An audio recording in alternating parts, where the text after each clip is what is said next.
Actually, every property naman goes up. So I think the real question is, which property goes up faster? So walang presyo na bababa. Walang presyo except kung crisis na.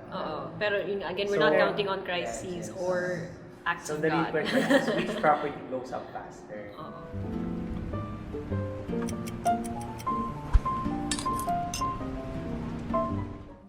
Hi, welcome to another Presello podcast. So this is going to be episode number 1, and if you weren't aware before, Presello is known for house tours on YouTube, but for now, we are doing a podcast. So welcome to the show.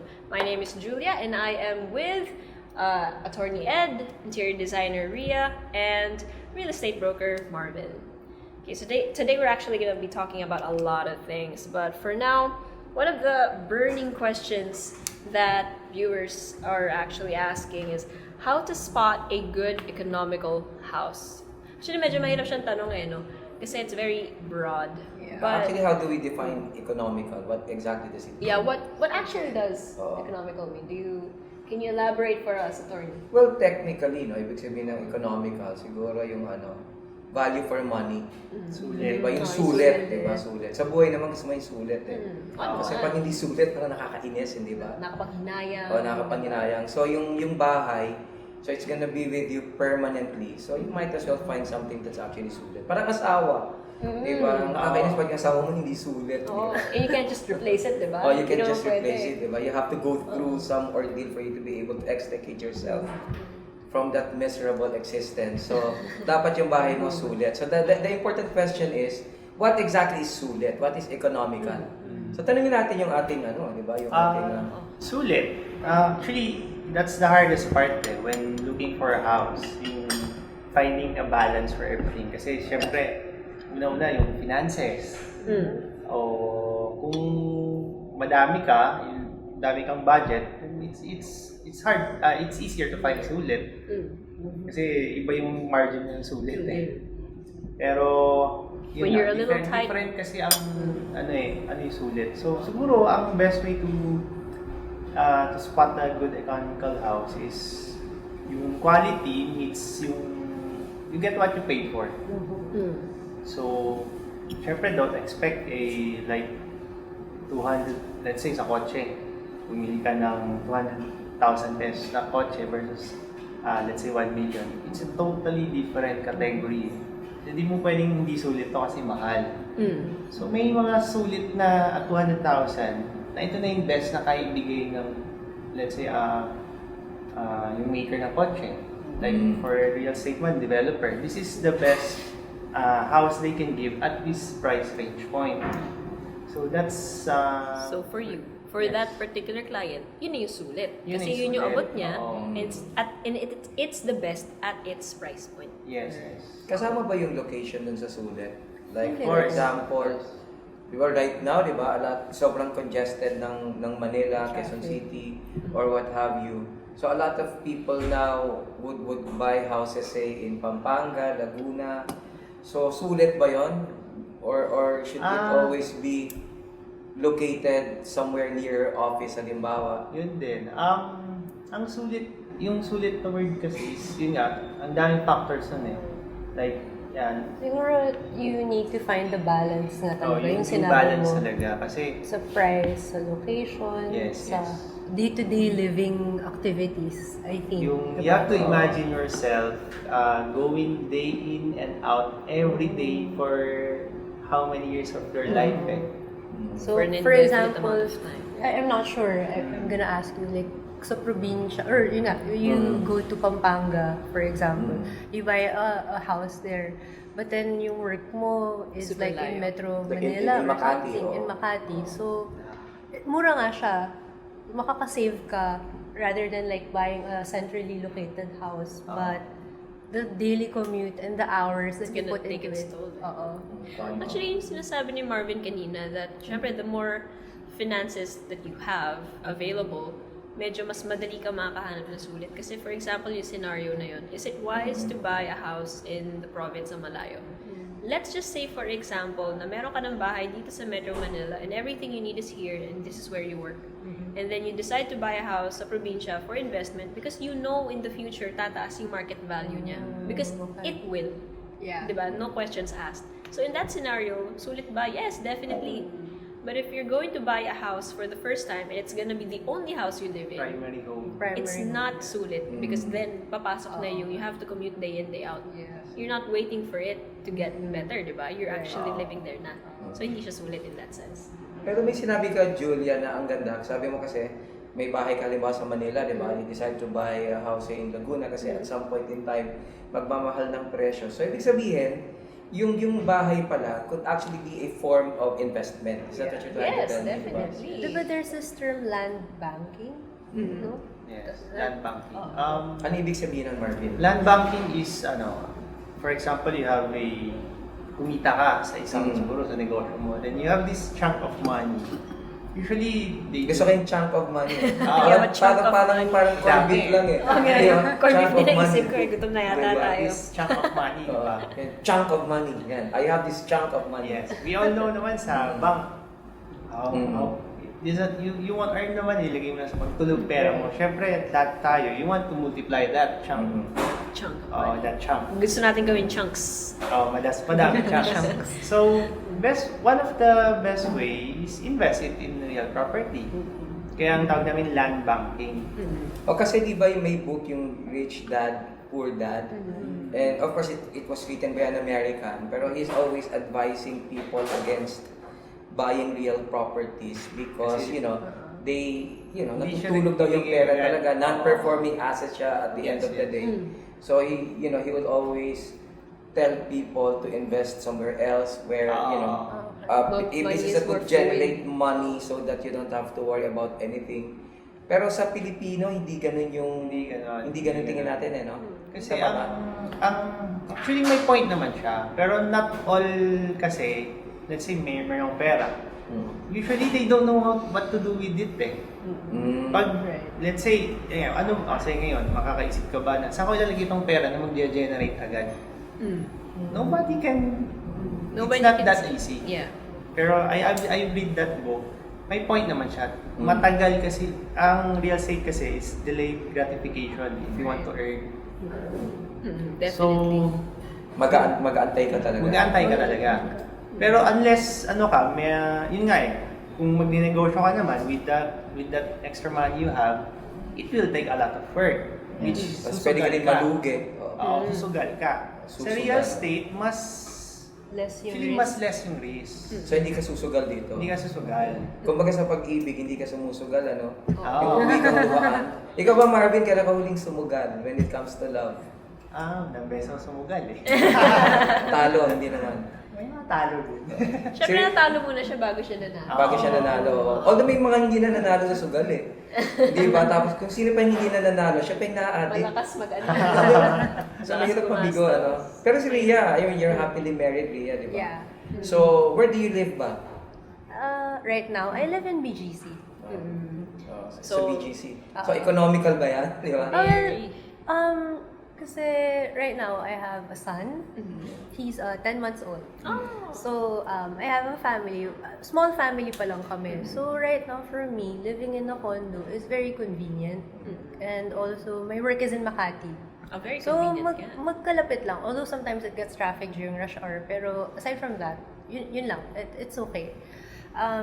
But, 10 years down the line, we plan on really like getting a house. Na talaga. Yung may Room to lupa. grow. Oo. So, I was actually telling Marvin about it earlier that we purchased a pre-selling property. But it's in Nuvali. Congratulations. So, house and lot na to, dinidevelop. Ano siya? Dine-develop siya. It's a lot.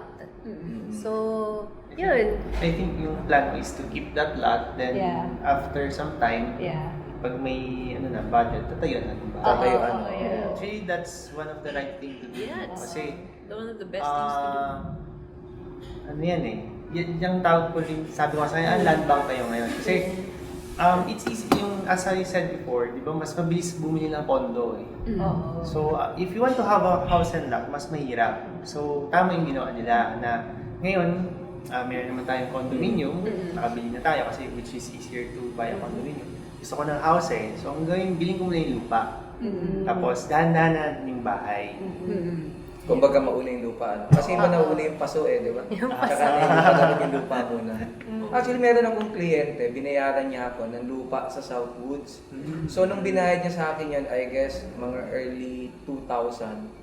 So, sabi ko, parang wala namang kwenta tong lugar, di ba? Parang, tapos may golf course pa lang yun Tapos nagulat ako may international school na, ang dami na nag-develop na. At that time, I was actually tempted to sell the property because I was thinking, I have a house here in Quezon City, I don't need the place. Tapos ngayon, nung chinek ko ulit, nagmahal na pala yung Market value. yung market value niya, hindi ba? So, buti hindi ko binenta.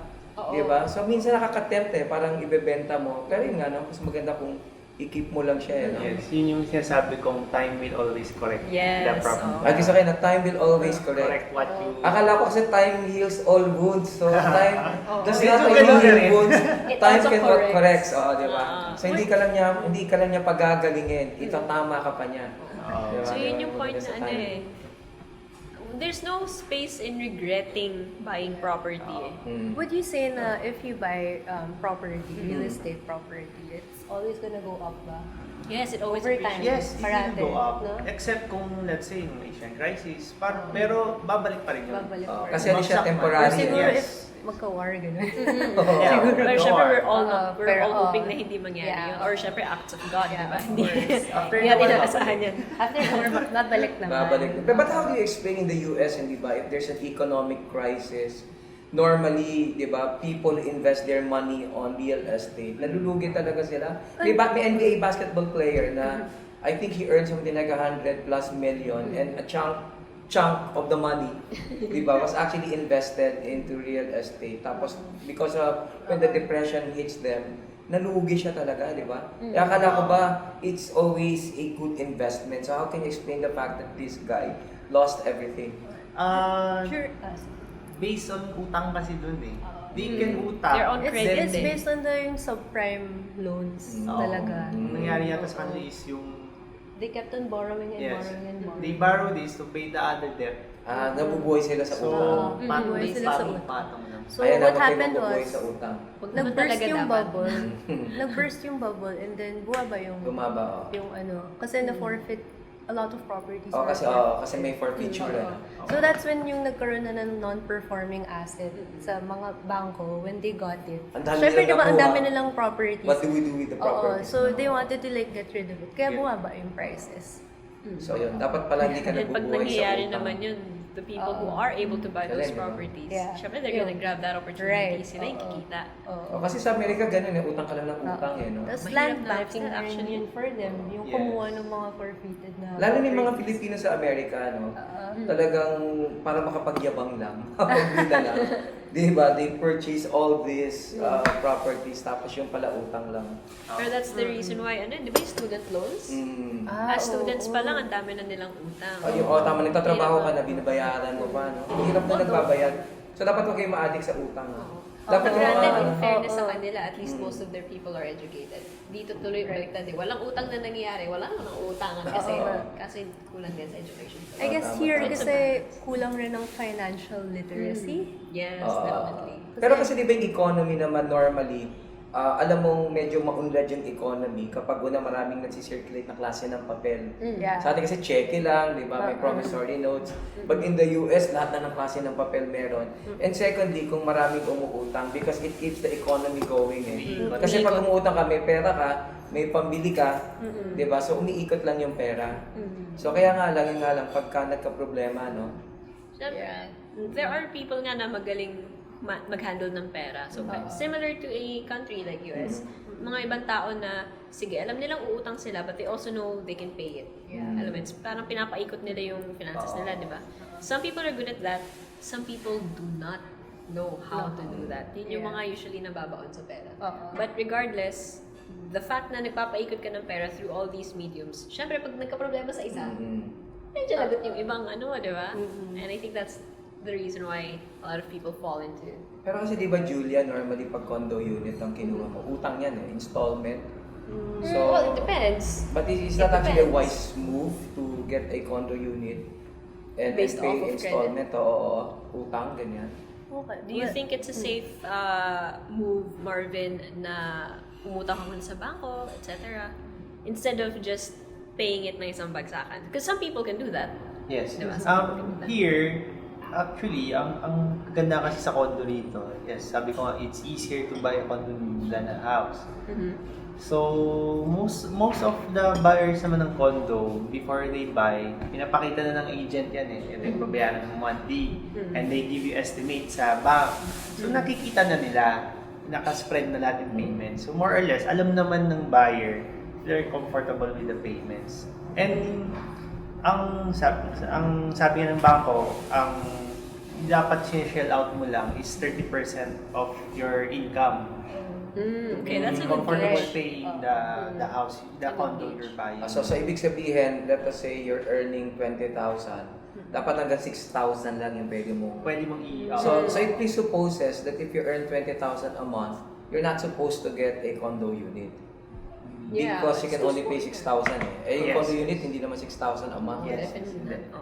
Oo. Unless That's a good unless yung condo unit mo halimbawa sa Morong Bataan. Sa malaking lugar. Mga instances. Actually, nakatipid ako 5,000 lang yung sobrang ganda na. Kasi ang rate doon 5,500 eh.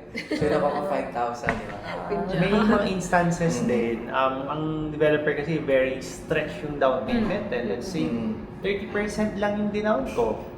Pero divided into 5. So, ang gaan. Ang gaan, oo. Pero nagkakaproblema na sila sa pag time na maglo-loan na sila. After 5 years, due na tong Oo nga, 70%. nangyayari nga yun. Yes. Oo. Tapos, hindi sila na-approve ng bank.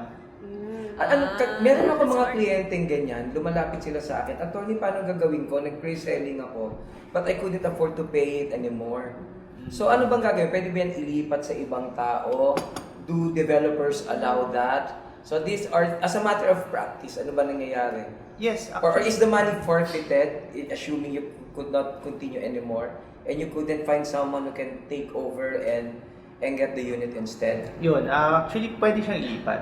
Pag kunwari, on the third year, biglang, may nangyari For sa'yo, whatever reason. you cannot pay the money amortization. Nasa developer pa siya eh. So, pwede mo ilipat yun. Pero ang ano lang yun is May processing fees probably. fees. Ano But- yung processing fees na yun? Baka masyado na. Depende sa developer yun eh. Some charge 100,000, mga iba 50, mga iba 20. Di ko na sure kung ano, kasi iba-iba sila.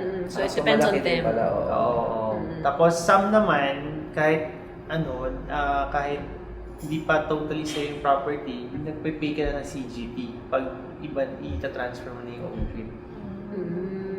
Then, Okay. tapos kung totally wala kang sasalo ng property mo, doon na papasok yung masenalo.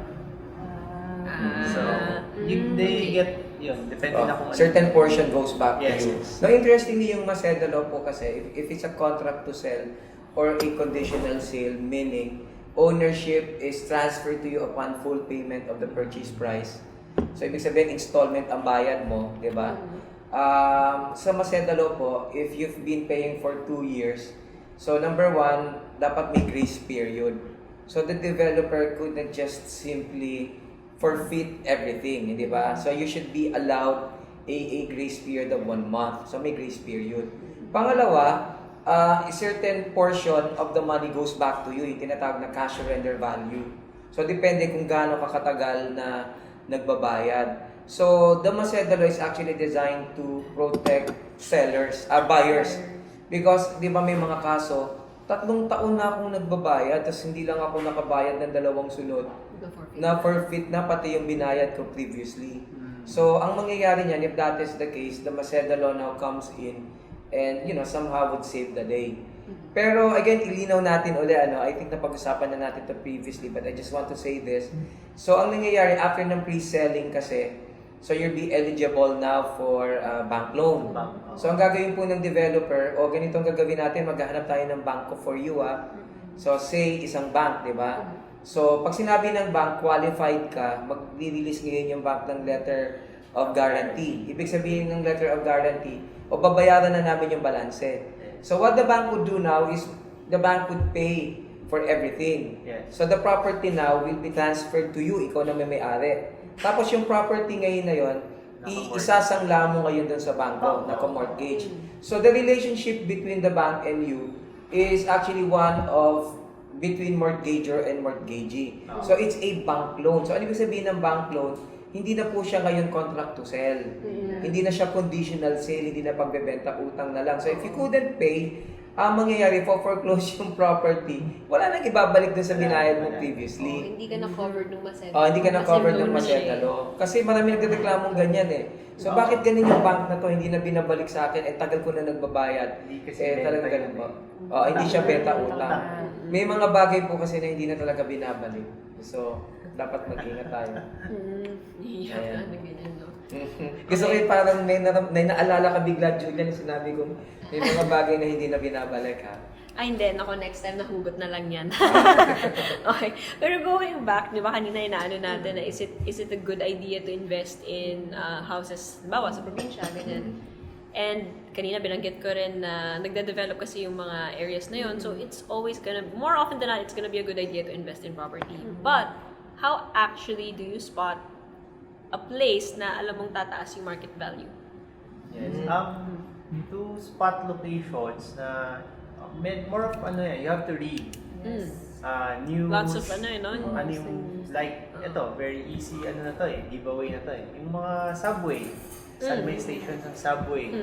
Usually, kung saan na yung mga station ng subway, most probably, that yung mga property around that, tataas talaga yan.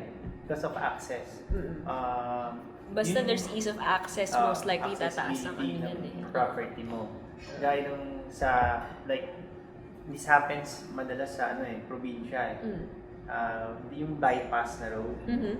Yung, so, minsan, yung mga investor pupunta ng siguro City Hall, City Planner, o saan ba yung next na itatayong bypass? Doon sila magbibilihan. Kasi magdaan na access Oo nga Kasi kung walang kalsada property mo, so paano? Siyempre, if people can't go to your property, why would anyone go there? Period. Accessibility. This is the reason why yung mga property along EDSA, sobrang mahal niyan. Because nadadaanan siya. The foot traffic increases. In any main road, actually. Ano pa ba? Would you say, malls?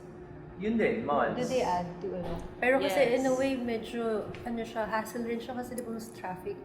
Yes, Kung but malls? it increases Does. market The value. value. Traffic is of good land. actually. Traffic is Okay, good. okay. Traffic It's is good. hassle for us as commuters, pero land-wise, it's good. Right. Siyempre, the more foot traffic, the better. Okay. Kaya nga, di ba, I mentioned this before.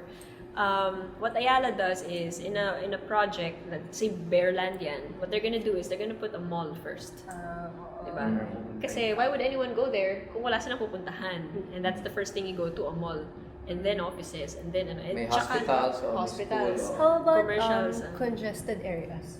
For example, like, kumari, EDSA, for example. But then yung part na ng EDSA na medyo like, ang dami lang talagang tao. Ano yun? What does it do? Does it Pero malapit increase- kasi sa offices yan kaya mahal. so Tapos increasing seat of property. power yan to a certain extent, di ba? Chain sentro okay. So, kaya expensive. Pero linawin lang natin pag sinabi natin market value, ibig sabihin yan yung pong presyo at a given time. So, sa market, kung sa panahon ngayon, magkano mo siya bibilhin, di ba? So, nagpa-fluctuate siya. Pwedeng next year, if the economy is bad, bumababa yung market value. As opposed po doon sa tinatawag na zonal value. Yung zonal value, ang nagde-determine po niyan, yung pong syudad o yung municipality. Yung zonal value, yan yung ipinapalagay po, na naka-fix ito unless babaguhin nila. Yun ang pinapalagay po na value po ng, for example, ng Quezon City. At importante na mailagay yung value na yan. Diyan po kasi ibabangga yung real estate tax. Alam mo yung Quezon City, surprisingly, for so long, hindi sila nag-i-increase ng zonal value. Really? But the market value has really gone up with all these developments. So I think ang gusto yata gawin ng Quezon City now, taasan na finally. Para mas malaki yung makukuha nila na a milyar, di ba? Kasi doon mo ibabangga So that's also a good consideration when buying a house. Kasi kung magkaminsan, ang baba ng zonal value, pero yung market value niya, because there's a mad scramble for that place, ang taas-taas. So that's also a consideration. So when you're buying a house, alamin yung zonal value, Minsan yung zonal value, 2,000 per square. Pero ang market Because of the value, market value. 50,000 per square. So, ibig sabihin, i-factor mo yan, di ba? Mababa rin ang amilyar mo taon-taon. Kasi marami pong bumibili ng bahay, nagugulat sila, magkagastos pa pala sila. May amilyar pala, magbabayad pa ako ng tax, Yes, di ba? yes. Alam niyo, pag hindi kayo nakabayad for so long, of course, mabait yung mga municipalities, yung mga cities, they would give you a grace period. Minsan, meron pang tax break, ano? Yung may 50% discount. Pero pag hindi ka nakabayad, ang nangyayari po, pwedeng i-foreclose po yan ng city, i-auction sale yan, tapos magugulat ka, wala na sa'yo yung Wala na bahay sa'yo. mo. So, tatandaan niyo po yan. Pagka po yung bahay niyo nasa Makati, di ba, nasa Maynila, so mahal po yung amilyar, di ba? So, hindi ho pwedeng pagkakuha nyo, wala nang gastos. Lahat naman ng bagay pag nakuha mo na, i-maintain mo pa eh. Di ba, kung may asawa ka, high maintenance. No, akala ko okay na, nung nag-asawa tayo, linti ka, high maintenance ka pala, di ba? So, those are the things you should also factor in or The consider. maintenance of the Oo. property. And thank you, attorney, for reminding us. Kasi a lot of Filipinos have this nasty habit of not paying their taxes every year. Lalo na yung sa bahay nila. Kasi quote-unquote, maliit lang naman eh. But the thing is yun nga, di ba? You never know, mamaya biglang tanggalan ka na lang ng... Is that possible? Hindi, ang nangyayari, may notice naman, syempre. Pero, what if yung utang mo nagkapatong-patong na? Kasi tandaan mo, may penalties and interests imposed. So, what seems to be an innocuous amount can turn out to be something that you can no longer Pay for in the future. Kasi ang laki na eh. Ang laki-laki na, oo. They give incentives naman if you pay earlier.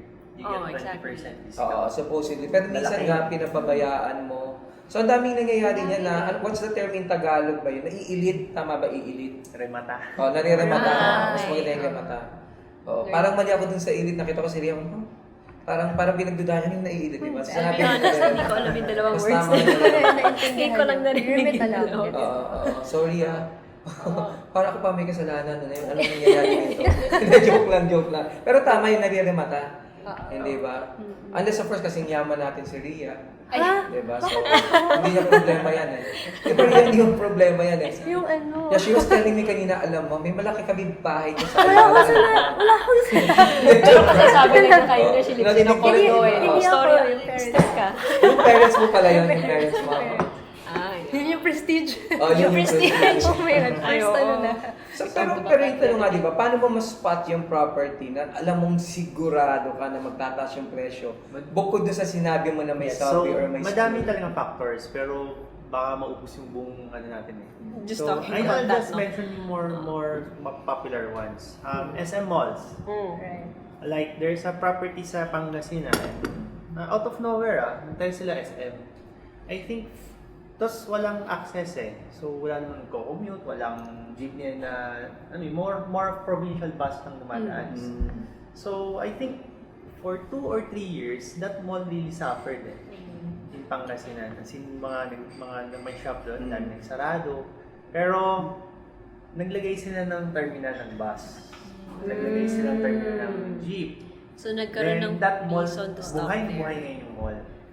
Because of that. So, somehow, yung mga mall developers, yung lupa doon na dating talagang wala eh, since it's plain grass lang. Pero along highway siya. Yun, ngayon, you'll see that siya yung catalyst. Yes. So, pag may mall na tayo doon, SM makes a way kasi na talagang people have to go there. Yeah. Tama Then, naman. at the same time, if you go there right now, dati kung mall lang nakita mo doon, ngayon may commercial na. Unti-unti na tumatayo. So, You create foot traffic nga eh. No? that's how you spot So, it starts with the development and then after it starts, the next step is accessibility. Dun sa development na yun. like Basically. Mall of Asia. Yeah. Who would have thought ang daming tao din yun when that started. Ginagawa nila lagi naglagay sa terminal. Kasi para puntahan ng tao. Tapos I think dati may free shuttle pa nga going Yes, to MOA meron. from I- Buendia. Yeah, meron. Oo. Tapos may mga casino na ngayon doon. Diba? Actually, yung SM, ang alam ko, sila yung ibang, di ba ni-reclaim yan? Yes, So, reclaim umasto area. sila, tumulong Just to sila sa reclaim government land. para dun sa lupa. Kasi yun nga, yung pangako, a bigger portion actually goes to them. Yes. So, ang galing, ano? So, yun pala yung mga dapat na i-consider mo. Yes. Actually, historically speaking, matagal nang ginagawa yan eh. Kasi back then, how cities were made, they would build a church. Correct me if I'm wrong, di ba? Yes, They would build a yes. church, and then the houses that were closest to the church, yun yung pinakamahal.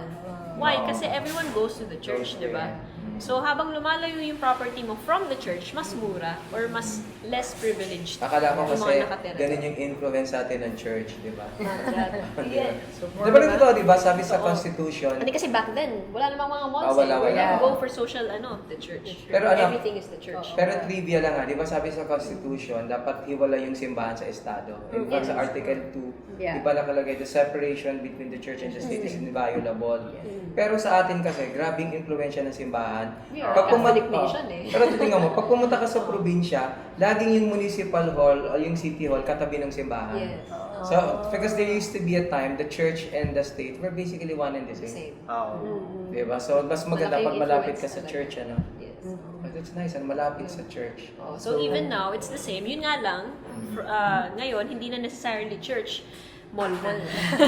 Yung malapit na sa mall, Oo, yung malapit May sa mga mall. malls naman na nagpapapos. May church na rin. Kaya nga lahat ng Diba? church may, May- lahat ng mall may church. Oo. Isipin nyo, di ba? Oo. Go to any mall, may church dyan. So kaya mall ka na lang kasi Kaya mall isipin mo, lahat ng mall may church pero hindi lahat ng church may mall. O doon ka na lang sa Exactly. mall para one-stop shop. Oo. Well, yun naman yung idea, I think, ng mall, di ba? Convenience One-stop talaga. shop siya. Yun nga, actually every property naman goes up. So I think the real question is which property goes up faster?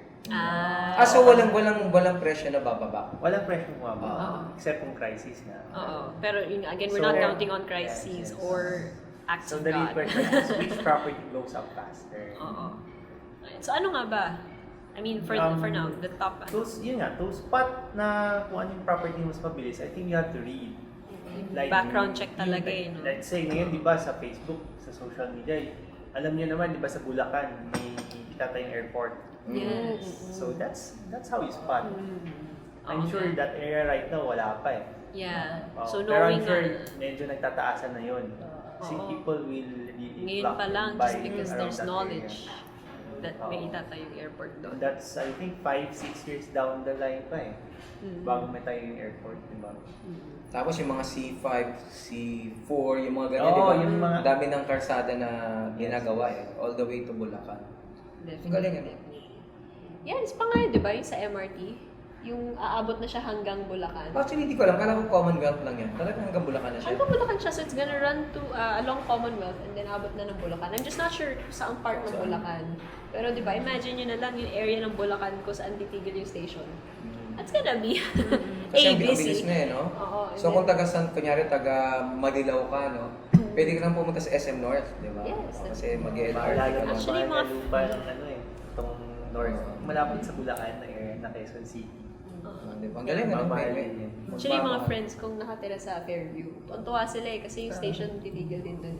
So Okay. parang instead of taking the bus from Fairview to Makati, which is where they usually work, I don't know why ang daming tao nakatira sa Fairview sa Makati nagtatrabaho. Actually, halos Kaya nagiging traffic eh sa Commonwealth. Halos lahat naman, di ba? Pag umaga, ang style, like, I mean, consider EDSA or even Commonwealth.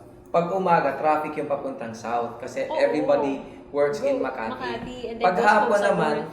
ang traffic yung pabalik, di ba? I mean, I'm sure nagiging traffic din siya sa south side, yung sa may Alabang area. Pero ang heavy talaga nung people living north, working in the south, Oo. and then going back home sa north. Pila kasi nagtatrabaho sa north eh, no? So, karamihan sa south. Oo, pero ano na, yung Vertis area, it's gonna be the new Very active. Quezon City CBD. Oo, ang galing, ano? Pero syempre, it's not as big compared sa Makati CBD and Ortigas tsaka BGC basically.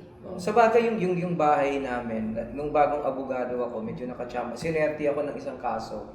So I was able to purchase that property. Mura pa nun eh. Tapos nagtayuan na lahat ng mall, di ba? Nag-Trinoma. Dati SM North lang, di ba? May Vertis. Tapos nagulat ako, ang mahal na pala ng market value. Yes. So yung pala yun, ano? Pero hindi mo masabi kasi eh. Oo. Sometimes kasi when you purchase a property, hindi mo naman alam na may magtatayo ng mall di ba? So, it might also be a good idea ba na basta mura, kuhain mo because If you can. hindi mo naman sigurado if you can. Oo, if you can. Tama Siyempre ba yan? kung gipit ka sa pera, probably not. Use it for something else that's more essential. Pero if you can, definitely. Kasi nga, yun nga hindi ka magre-regret eh. You're not gonna say like, dapat di ko binili ito lupa na to. Kasi it's not gonna get cheaper. It's only gonna appreciate. So, hindi ka magre-regret. Mas magre-regret ka pa sa pag-ibig, Yes. Kasi Kaya hindi sa pagbili ng lupa. Tandaan niya na, kung duda kayo sa pagmamahal, lupa na lang. Mas sure. Mas sure. Ano yan? Time corrects. Ano yan? Time will always correct what you buy Oo. sa property. Ang Even if wrong yung nabili mo. Oo. Ang difference sa property, kung mali yung nabili mo, it's just not gonna earn as much. Pero hindi ka malulugi. Pero tatama pa rin siya. Oo. Nagiging tama. Ngayon, So, kung tama mali sa yung umpisa, nabili mo. tama sa huli. Oo. I guess it takes a lot of foresight talaga to It know does. kung ano yung property that will go up. So maybe refer to professionals na lang, diba? Real estate brokers. Yes. Para That's what, to yeah. get tips, diba? Yes. Usually they're exposed and they do that every day. Oo. Oh, it's So, yun yung they mundo can- nila eh. They would know more than we do. Oo. Diba?